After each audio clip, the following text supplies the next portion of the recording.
to Cairo Stadium, where tickets for the opening ceremony are sold out. The Pharaohs will kick the competition off against Zimbabwe. With more, here's Adel Mahroui. It's time. The trophy of African unity comes out of its box, beginning a 24-teams race so one could lift it up high. Cairo Stadium is all dressed up. Shortly, it will be hosting some 70,000 football fans to enjoy a massive celebration. Everyone watches the first match. Egyptians are eager to see how their team will look like in the competition's kickoff. The hosts are among the top teams expected to compete for the title. Honestly, during training, Coach Aguirre didn't reveal much about the team's formation.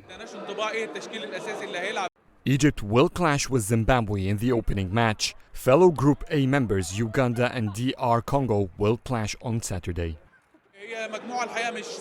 It's not a difficult group, yet it's still not easy. Egypt is somewhat in the lead with no match. DR Congo is one of the continent's classical strong opponents at the same time. It usually stands out during AFCON with Egypt. Uganda is looking different this year.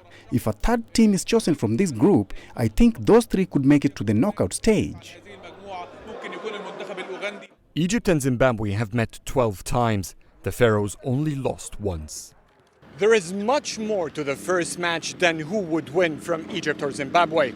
It's African fans' first impression of Egypt's organization.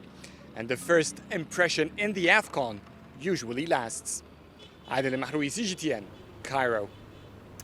Well, let's cross over to CGTN's Yasser Hakim and Hatim Mahir, a sports journalist with Ahram Online in Cairo for us.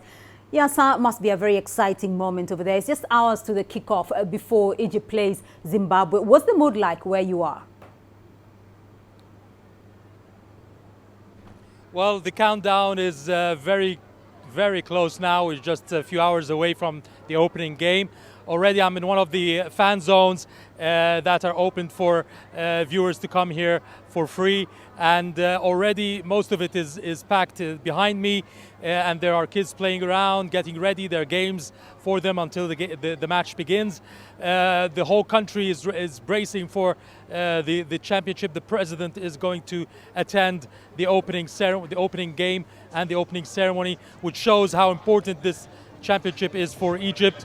Also, the game is against Zimbabwe. Now, Zimbabwe is known to be a team that Egypt fears, because before, Egyptians won't forget that Zimbabwe has knocked Egypt out of the qualifiers for the World Cup in 1990, when Bruce Grobler, the famous goalkeeper, was playing for Zimbabwe back then, for Liverpool goalkeeper. And so they know it's not an easy game. But obviously, all the problems we've heard about, the financial issues for the Zimbabwean team that has affected their participation, and they nearly backed off from the game. And the Egyptians feel that this might affect the players' mentality of playing in the game. They're not very focused because of the problems they're facing ahead of the championship. So the Egyptians are hoping this would be good for Egypt to play the game and to win the match. Right. But obviously, it's going to be an exciting hour for the Egyptians and for the whole of the African continent and the AFCON 2019. Very exciting moment indeed for Africa. Mahir, now AFCON is being hosted in the background of the Confederation of African Football's takeover by FIFA. Has this eclipsed the tournament at all?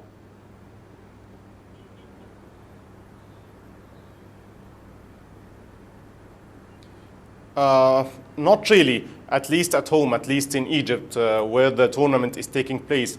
The tournament itself is dominating headlines, so I don't think many people bother about what's going on in CAF. I have been in contact with even some of the CAF officials who are overseeing the organization of the tournament, and all of them have said clearly that they are not being distracted by what's going on with regards with CAF and FIFA. So I think so far everything is going smoothly, and nobody seems much concerned about the bigger problem with FIFA and the CAF.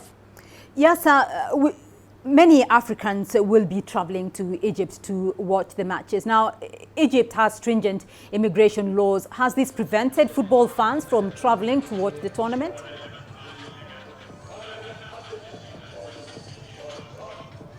Yes, it's an issue, of course. It's a problem, and I think the number of African fans here so far is not as big as expected, although we hope that during the competition there will be more fans coming in.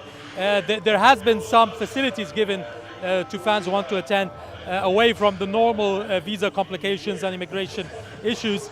If you have a ticket, for example, this will make it easier for you to receive a visa entrance to the country, and also easier to get a flight through the Egypt Air, which is the sponsor of the competition. So if you book a ticket for the game beforehand, you have a bigger chance to get your visa immigration easily and to enter Egypt easily. So there are facilities. This idea is actually taken from Russia. In the World Cup in Russia last year, it was the same procedure, and Egypt has just taken this procedure into the African Nations Cup, hoping that this would attract, would not complicate the procedures and attract more fans to the competition. Mahir, how much have the recent scandals, though, dented the reputation of the Confederation of African Football?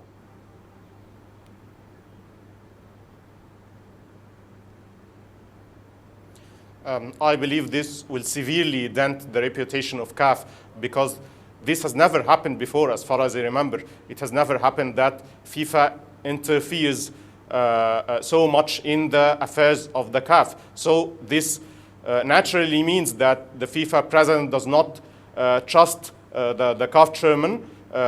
He no longer trusts him to run the affairs of the CAF. So this is a clear sign that Ahmad's numbers Ahmad days as the CAF chairman might be numbered. This is a clear indication that he will not be, for me, he will not be the CAF president very soon, because this is a great interference, and I believe this will lead to the unveiling of many things that might be scandalous for the CAF and for its chairman. And Mahir, just very briefly though, Egypt has promised an incident-free tournament. Give us an indication of the atmosphere there. What kind of security measures have been put in place to ensure a safe event for players and fans as well?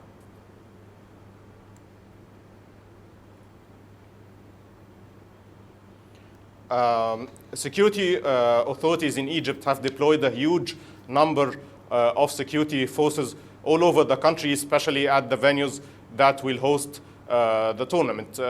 Few hours before the opening game takes place, and we can see a huge security presence around the Cairo Stadium. In addition, Egypt has implemented the fan ID mechanism that was used at last year's World Cup in Russia. Egypt mainly implemented that to be able to identify any potential troublemakers at stadium, in addition to installing surveillance cameras in all stadiums. And this is, we are not used to such kinds of security measures, especially in Egypt, especially in domestic games, which do not see any fan presence due to security concerns. So I think this is a good step for Egypt and its future in hosting games. Yasser Hakim and Hatim Mahir, sports journalist with Ahram Online in Cairo, both joining us there in Cairo. Thank you very much for your update on this year's Africa Cup of Nations. Well, the Africa Cup of Nations gets underway in 6 stadiums across 4 cities in Egypt in a matter of hours. The tournament is Africa's biggest sporting event, and we'll see the participation of 24 teams for the first time. Here's CGTN's Yasser Hakim again explaining how this event is expected to benefit Egypt's local economy. There are multiple sources of income expected from the AFCON 2019. The African Football Federation usually allocates 20% of the competition's revenue to the host nation.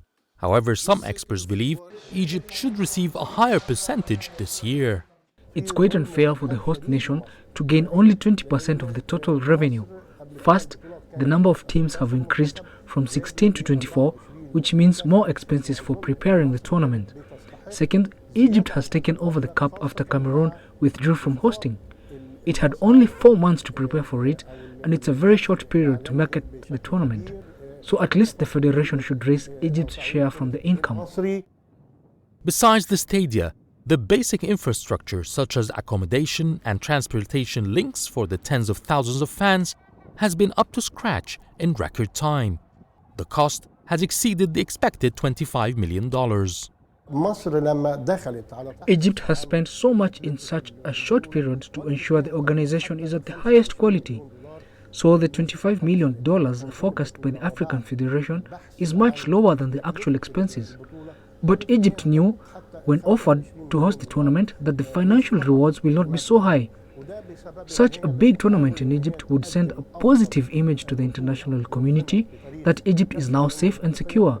People should come and visit. The tourism sector is going to benefit as well.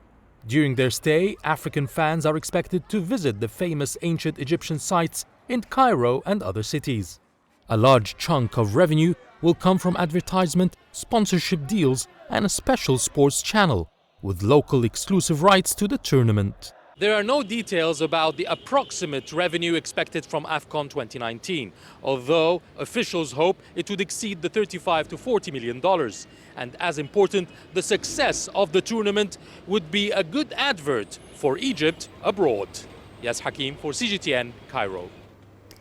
Away from football news, Developing Aid, also known as the Organization for Economic Cooperation, are meeting in Nigeria's capital, Abuja, for an inaugural consultation on health and social protection program. The program is expected to raise up to $2.7 trillion economic benefits for member countries to achieve sustainable development goals. CGTN's Daniela Pearson has more. This is the first consultative meeting of the D8 since the adoption of the Health and Social Protection Program in 2018. The organization has made progress in other sectors such as trade, food security, energy, transportation, and industrial cooperation. Trade between the D8 member states was around $68 billion in 2010. This time around, the organization is hoping to improve economic development and standards of living, as well as enhance its global visibility through healthcare delivery. They believe that the health of their citizens is directly connected to economic development and contribution to member countries' gross domestic product. It's evident that health is a key economic stimulant, and in order to attain sustainable growth and development heading into the next decade, health and social protection are critical. It's anticipated that the effective implementation of our health and social protection agenda will realize huge economic benefits running into several billions of dollars and place our member countries on a clear path of attainment of sustainable development goals. The Developing Aid is made up of countries that include Bangladesh, Egypt, Nigeria, Indonesia, Iran, Malaysia, Pakistan, and Turkey. The combined population of the 8 countries is about 1 billion, or close to 13% of the world's population. Member countries like Turkey have achieved up to 99% universal health coverage. Countries like Nigeria are still lagging behind, with not even 20%. The World Health Organization says it will offer technical support to member countries with consideration of their particularities. The Health and Social Protection Program is another development mechanism for promoting human development, inclusive growth, poverty reduction, and the protection of healthcare rights of persons. When implemented as conceived, the program should enable us reach out to the vulnerable and the less privileged in our communities, especially the elderly, the women, the sick, the disabled, and those in dire need of healthcare and social protection. Life expectancy for member countries is said to be 69.5 years. One of the goals of the program is to increase that by at least 4 years. Financial spending from member countries is said to be between 3 and 7% of their respective GDPs. Daniela Pearson, CGTN. You're watching Africa Live, still ahead on the program. UN increasing efforts to contain Ebola in the Democratic Republic of Congo. And a UN envoy called on parties in the Central African Republic to facilitate humanitarian aid access.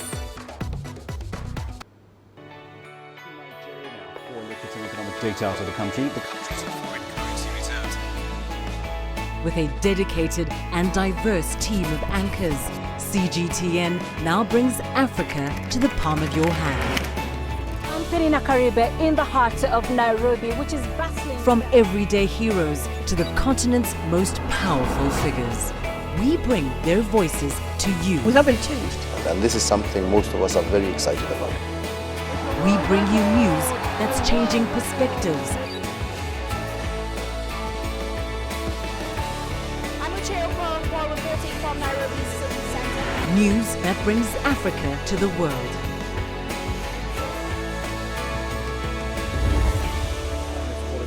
CGTN.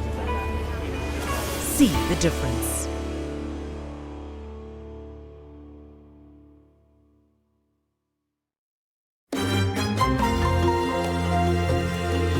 Africa Live. Find your voice.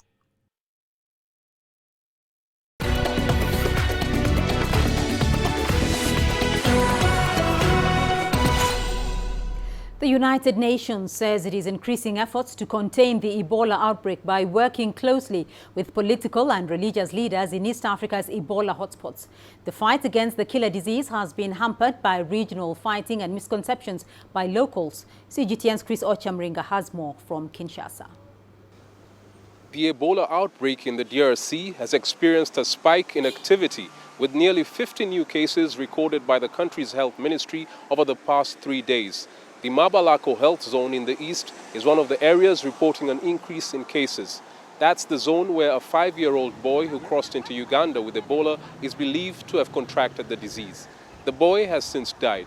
The UN says it's working with local leaders in these Ebola hotspots to help health workers contain the outbreak. There is no one solution to overcoming that. And that's what we sit down and work together among ourselves, with our partners, and certainly with the government and the Ministry of Health, how to figure out how to overcome security issues, other issues of protests.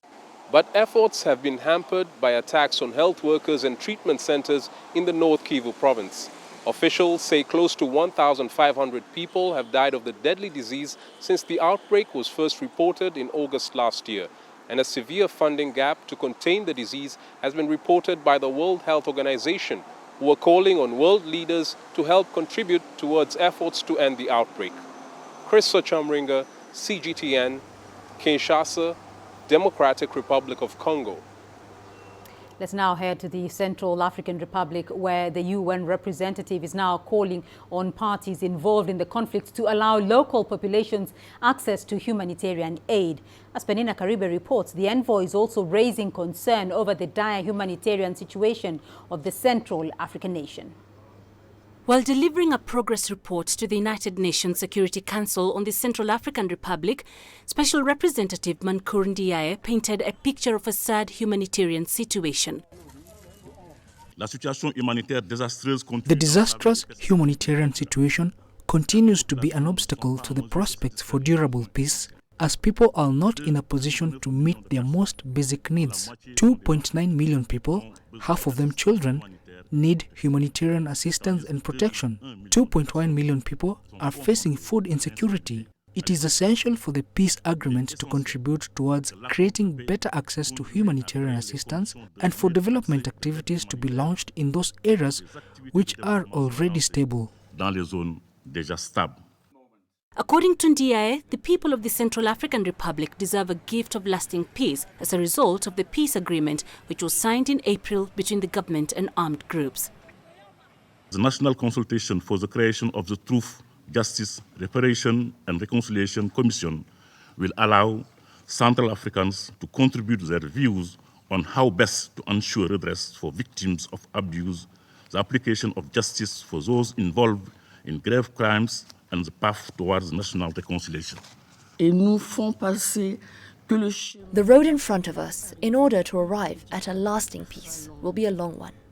but with the support from the international community, from bilateral and multilateral partners, to MINUSCA and to the government, the Central African people can hope for a peaceful future. Since the ouster of President Francois Bozizé in 2012, the Central African Republic has not known peace. Fighting between Seleka and anti-Balaka militias has killed thousands of people, displaced more, and left 2 out of 3 civilians dependent on humanitarian aid. Penina Karibe, CGTN. Now, Thursday marked the World Refugee Day, held on the 20th of June every year. It is a day when the world takes time to recognize the resilience of forcibly displaced people everywhere. It is also dedicated to raising awareness on the global refugee crisis. In South Africa, the Pan-African Parliament held a special session to commemorate the day. CGTN's Yolisa Njamela has more. The day serves to honor the sacrifices and courage of those who are forced to seek refuge in other countries. World Refugee Day is also the occasion to educate the public on the issues of concern, to mobilize political will and resources to address global problems and emphasize on our achievements. The vision of inclusive growth and sustainable development in Africa can only be achieved if we completely and comprehensively address the questions of displacement of our people. Millions around the globe are displaced. Each day, more are forced to follow, obliged to leave their places of comfort and safety as a result of wars and other disputes. UNHCR Annual Global Trend Report, released only yesterday, shows that nearly 71 million people are now forcibly displaced around the world. This is the highest level that UNHCR has seen in its almost 70 years. To put this in perspective, this is double the level of 20 years ago, 2.3 million more than a year ago. The figures corresponds roughly to the population of the Democratic Republic of Congo. What we are seeing in these figures is further confirmation of a long-term rising trend of the number of people needing safety from war, conflict, and persecution. At this special session of the Pan-African Parliament, officials agreed that steps need to be taken collectively as a continent around the displacement of people. We need to ensure that we protect the identity of people by using digital technology in order for us to know who's in the country, and that even when someone is actually has lost their documents, but the documents should not define them. It must be their fingerprints, their facial recognition that can be utilized to determine who is this particular individual. So I think those are the issues that we need to deal with as a collective. South Africa has been struggling with tensions towards refugees and foreign nationals. Many of them have been forced to seek refuge in neighboring countries, but many more have made this country their home. When I came to this country, somebody recognized me as a person and as a human. So I was able to get the identity documents. I was able to use the healthcare whenever needed, the social service, and also education. And these sound like a basic human rights for some people, but for me as a refugee and maybe other refugees, it is like a privilege. So I'm forever thankful to the people of this country and also to the government of South Africa. It was also emphasized here that there's always a need to remember that we all have the power to make a difference. One person, one act will add up to a big impact. Yolisa Njamela for CGTN in Midrand, South Africa. Equatorial Guinea's President Teodoro Obiang Nguema is currently in Ethiopia paying a visit to refugees in camps. The president, who is also the African Union's Champion of the Year for refugees, returnees and internally displaced persons, says governments must come together for a common goal of addressing forced displacements in Africa. President Nguema also says Africa must follow a strategy to address the causes of displacement. CGTN's Girum Chala reports. Your Excellency, thank you very much for helping us achieve this interview on behalf of CGTN. You are African Union's theme of the year, refugees, returnees and internally displaced persons theme champion. How do you view the state of refugees in this continent? Indeed, when I was elected as a champion for refugees, returnees, and IDPs, I didn't realize the commitment it needs. My visit today has made me open my eyes. I have seen people without proper food and sanitation. We need to look into that. What needs to be done, Your Excellency, to avoid forced displacement in Africa? Because the situation is becoming alarming. That's why the AU is having it as a theme. I think all governments and those in charge have to do their best to avoid such situations from occurring. They should work hard to try to eradicate forced displacement. Governments have to come together to ensure that wars are completely eradicated, because these are the main causes that make people leave their places of origin. Final question, Your Excellency. You are the champion. Now, we've seen so many things that were done by you, including in Mozambique after that tragedy, a natural disaster that is. What is in the pipeline for you to deliver more when it comes to providing provisions for refugees in Africa or prevention at the same time? We have to face these situations and find solutions toward the after effect of certain causes, such as climatic change. This issue, to a certain degree, is caused by human beings.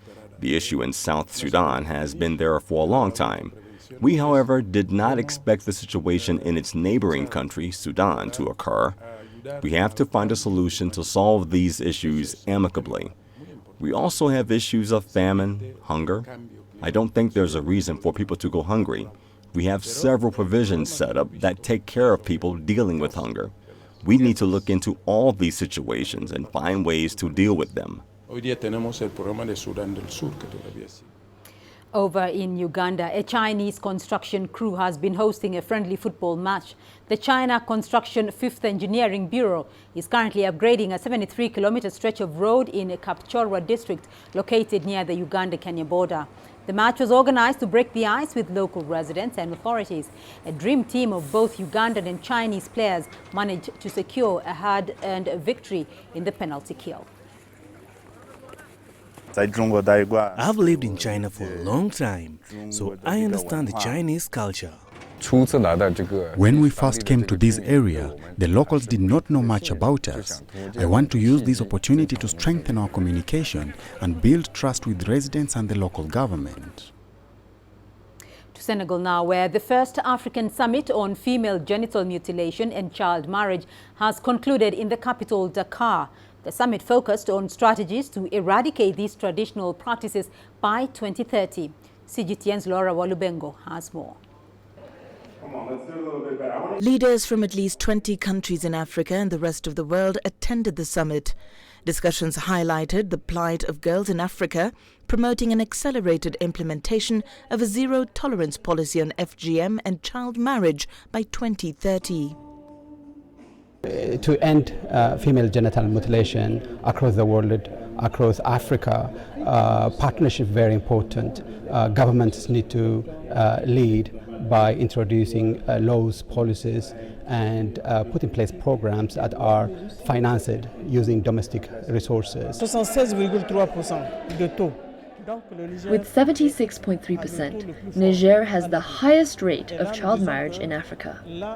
To end this, there is a mechanism that has been implemented with an action plan to combat child marriage. Islamic law known as fatwa has been adopted in efforts to reinforce the bridge between Africa and the rest of the world. The culmination of this summit is the declaration of the fatwa. We all know that the foundation of female genital mutilation is of religious and cultural origin. The fatwa that was declared today by the Vice Imam of the Great Mosque of Al-Azhar in Egypt is the essential point of this summit, but also the commitment of activists and the leaders who took part in the meeting. As a survivor, I think that female genital mutilation and child marriage will not be stopped by Westerners. We Africans should confront this problem head-on for total eradication. According to UNICEF, more than 200 million women and girls continue to suffer the effects of FGM in Africa and the world, with more than 50 million others at risk of becoming victims by 2030. Although the prevalence of FGM is declining in several countries, great resistance continues to be witnessed in several others, such as Somalia, Guinea, Djibouti and Mali. Laura Walubengo, CGTN. Chinese President Xi Jinping has finished his two-day state visit in the Democratic People's Republic of Korea. This is the first time in 14 years that a Chinese leader has paid an official visit to the DPRK, which President Xi says was successful, reflecting the long-running friendship between the two countries. CGTN's Wang Hao has the story. The Chinese president's second day in Pyongyang started with a visit to the Sino-Korean Friendship Tower with DPRK leader Kim Jong-un. They paid homage to more than 100,000 Chinese soldiers who were killed in the Korean War.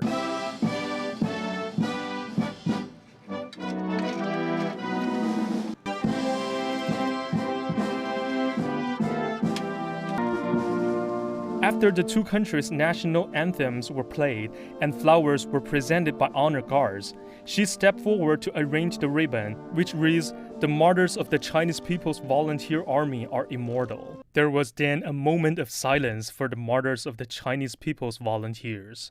Xi Jinping accompanied Kim Jong-un into the exhibition hall of the tower, where he wrote in the inscription book, "In remembrance of martyrs, friendship for generations." She said he hoped later generations would remember and continue the traditional friendship between China and the DPRK. Xi Jinping said he hoped the visit could demonstrate the two countries' determination to maintain peace. He called for the two sides to consolidate and develop the socialist cause and promote regional peace and prosperity. Kim Jong-un said the tower was a monument to Sino-Korean friendship. He said his country would always remember the sacrifices of Chinese People's Volunteers in helping resist aggression. Afterwards, the two leaders held talks. Xi Jinping said the visit laid out a clear direction for bilateral ties and showcased the solid determination of both sides to achieve a political resolution to the Korean Peninsula issue. He stressed that no matter how the international situation changes, China will support the DPRK's development efforts. Kim thanked China for its help and described their friendship as like a family. He vowed to further develop bilateral relations and predicted a bright future ahead of ties. In the afternoon, Kim held a farewell ceremony for the Chinese president. Local people lined the streets of Pyongyang as President Xi and his wife Peng Liyuan were escorted by a motorcade headed for the airport, where Kim and his wife Ri So-ju bade them farewell. Before boarding, Xi revealed the honor guard together with Kim and shook hands with other DPRK senior officials. A final handshake with Kim Jong-un brought an end to the first visit to the DPRK by a Chinese president in 14 years. Wang Hao, CGTN. Iran says it issued two warnings that were ignored before it shot down a U.S. spy drone on Thursday. The commander of the Revolutionary Guard's Aerospace Division says the Global Hawk is equipped to transmit warnings it receives to ground control. Iran also says it refrained from shooting down a manned U.S. military plane in the same area. Meanwhile, U.S. President Donald Trump says he aborted a military strike on Iranian radar and missile batteries at the last minute. The United States has asked the UN Security Council to hold a closed-door meeting on Iran on Monday. Well, let's now go to Rama Nyang for a look at the day's business news. Rama. Thank you very much, Beatrice. Here's what's coming up in business.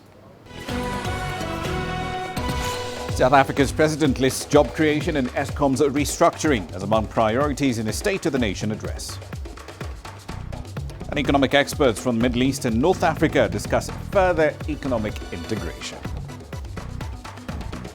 Business in Africa is at the crossroads, where opportunity meets innovation, where profitable new markets collide with global trends.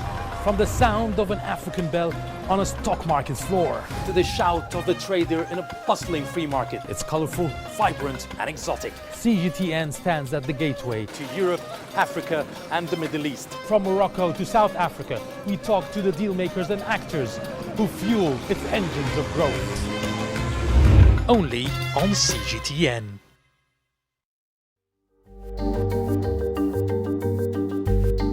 Africa Live. Find your voice.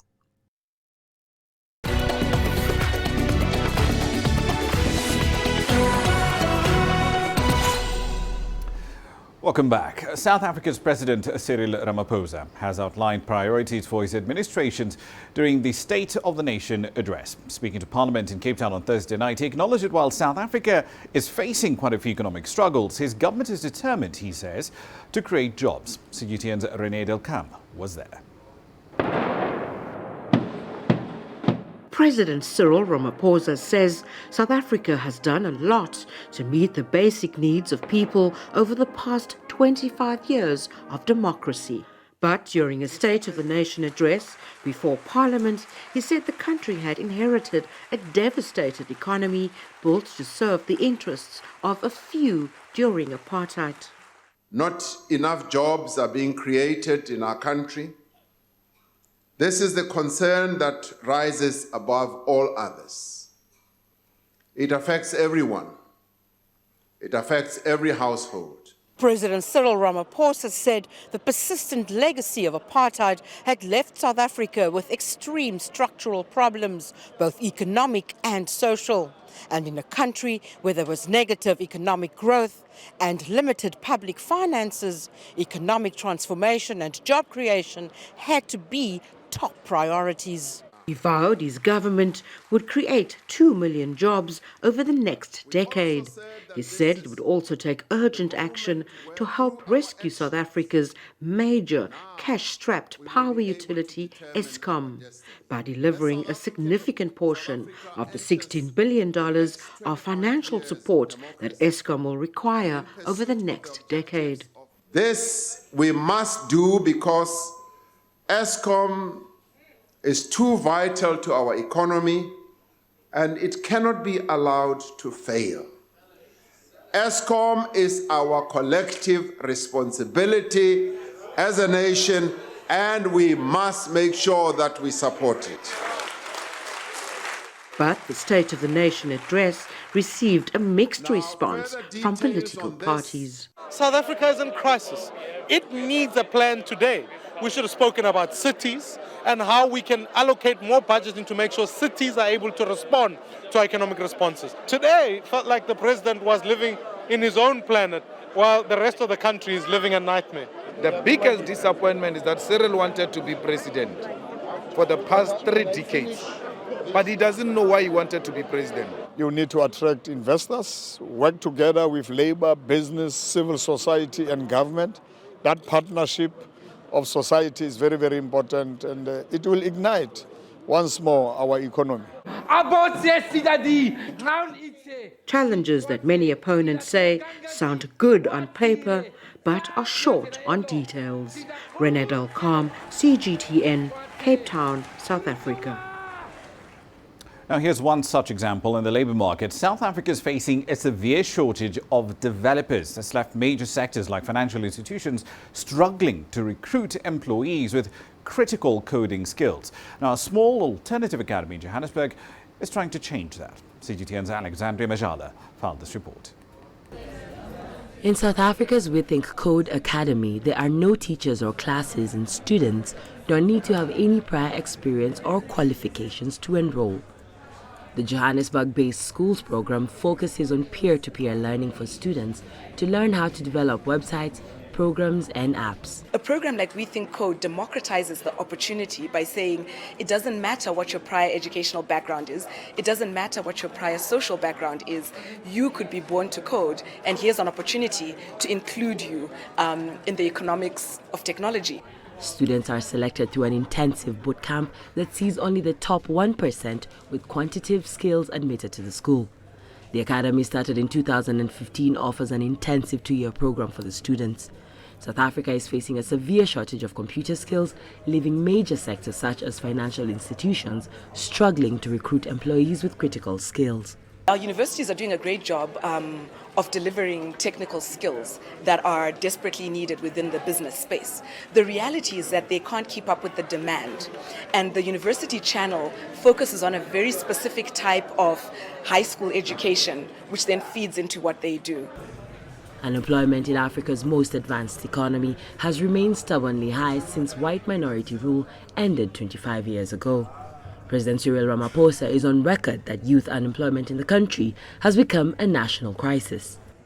According to government agency Stats SA, the burden of unemployment is concentrated among the 15 to 34 age group, who account for almost two-thirds of the jobless. We Think Code's program is addressing job creation. Well, we've seen that if you're able to successfully train one skilled developer, that impact that individual has is on 10 to 15 other individuals in that person's environment, because they're creating employment, they're bringing more efficiency into the workplace, they're creating more profitable businesses, enabling companies to employ even more people. The program relies purely on donations from its partners who sponsor students' studies and take them in for 4 months internships once they've completed their studies. Some of the biggest donors are financial institutions including First National Bank, Standard Bank and Investec. About 98% of students who've graduated are now employed. Alexandria Majala for CGTN. Ministers and economic experts from the Middle East and North Africa are meeting in Tunisia to develop plans now to strengthen the economic integration of the region. The MENA OECD Initiative for Governance and Competitiveness is being chaired by Tunisia for the 2016 to 2020 window. Here's CGTN's Alan Chouachi with all the latest. The steering group of the MENA OECD Initiative on Governance and Competitiveness held a meeting in Tunis on the theme Partnering for Shared Prosperity.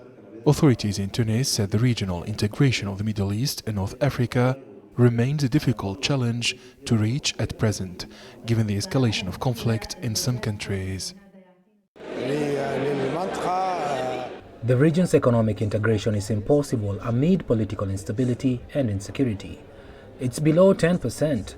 Many of the region's countries are facing enormous security challenges, which hinder any economic activity. The Moroccan minister in charge of public affairs and governance views setting long-term goals as a condition for the region's prosperity. Investments will not be made in the region as long as there's no confidence in the future. Foreign investors need a favorable climate. The war on graft and the guarantee of transparency also favors economic development in the region.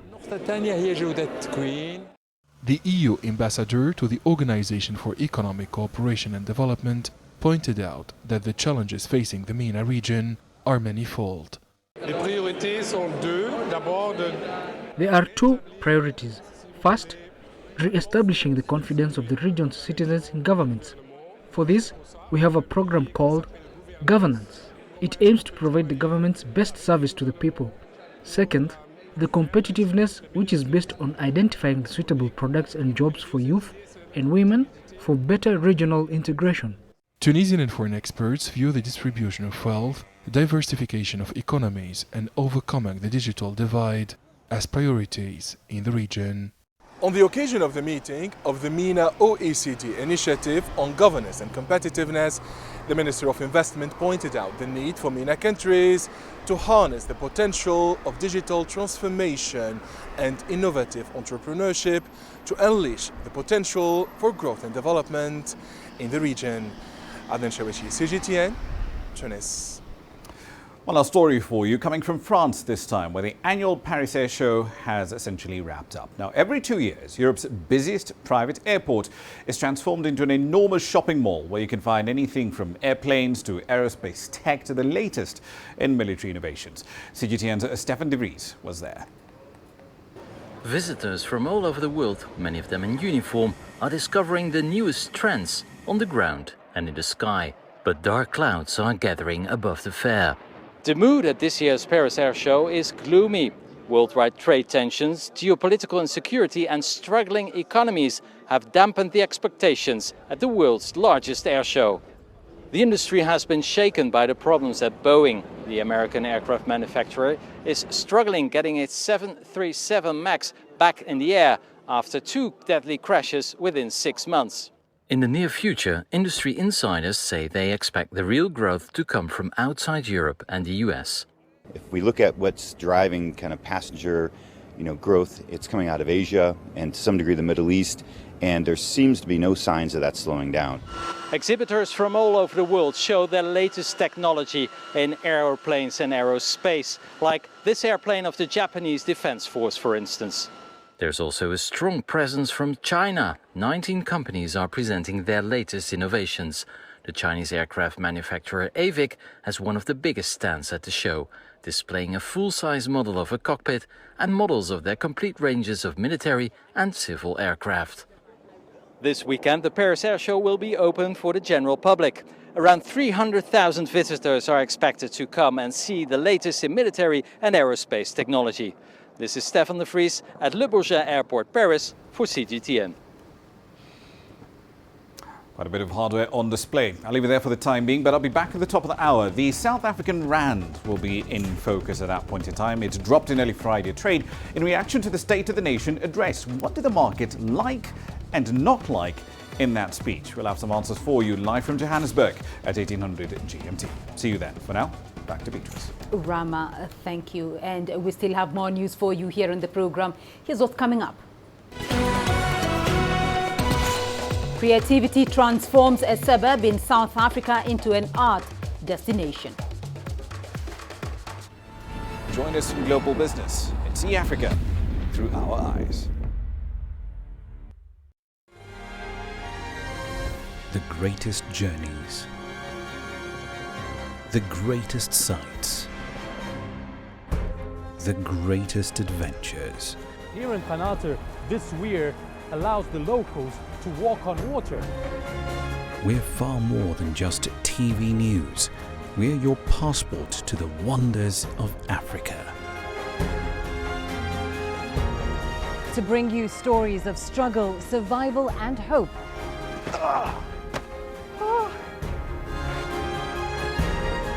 So let's explore.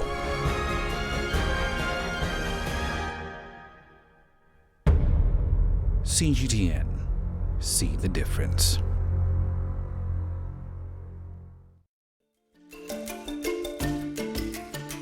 Africa Live. Find your voice.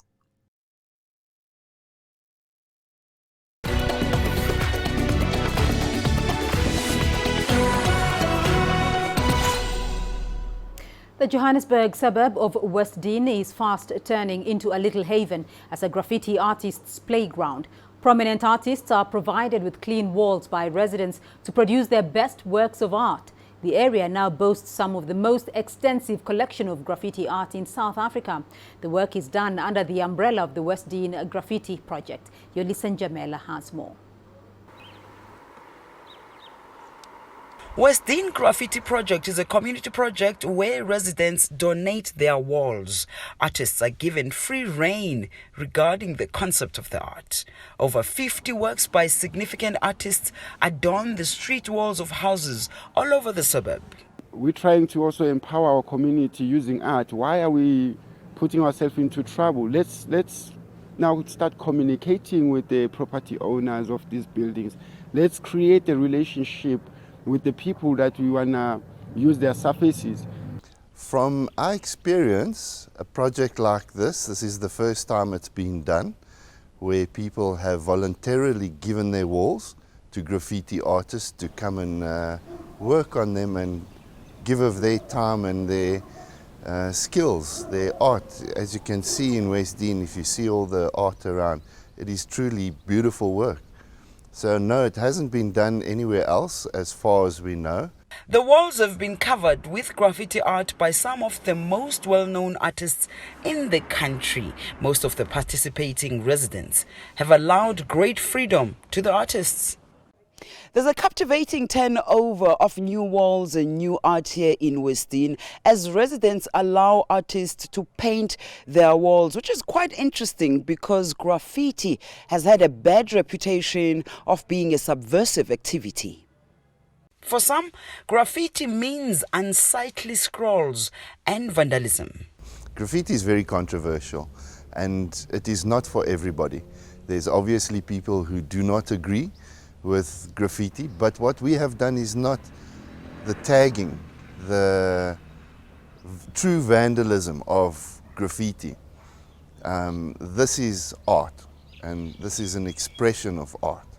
I think people started accepting graffiti as a form of art. But before, they didn't know about graffiti, so they would look at us as rebels, like punks, people who are out there for no good. But at the end of the day, we were sharing our experiences with the community. For all of the public's past disdain surrounding graffiti and street art here in South Africa, it's now becoming a commonly accepted art form. Yudison Jamela for CGTN in Western Johannesburg, South Africa. Well, let's now take a look at your sports news. Here's what's ahead. The wait is over. Africa Cup of Nations is just hours away from kickoff in Egypt. Africa, where champions are made, records are broken, legends are born. We're there for every goal, for every knockout, for every step of the way. Match Point, only on CGTN.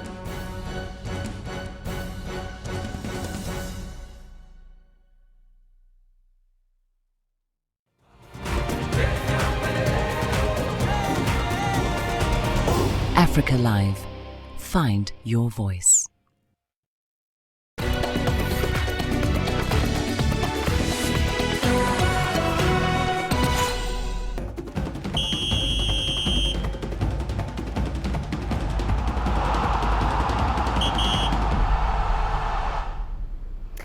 Egypt is on high alert as the country prepares to welcome thousands of fans and hundreds of players, officials and football executives for the opening ceremony of the 2019 Africa Cup of Nations. Dozens of police officers and armored vehicles have been deployed around Cairo Stadium ahead of the opening ceremony, expected to be graced by Egyptian President Abdel Fattah el-Sisi, top FIFA executives and thousands of fans. The stadium has been rarely used over the last 7 years since strict controls were imposed on football crowds in the country.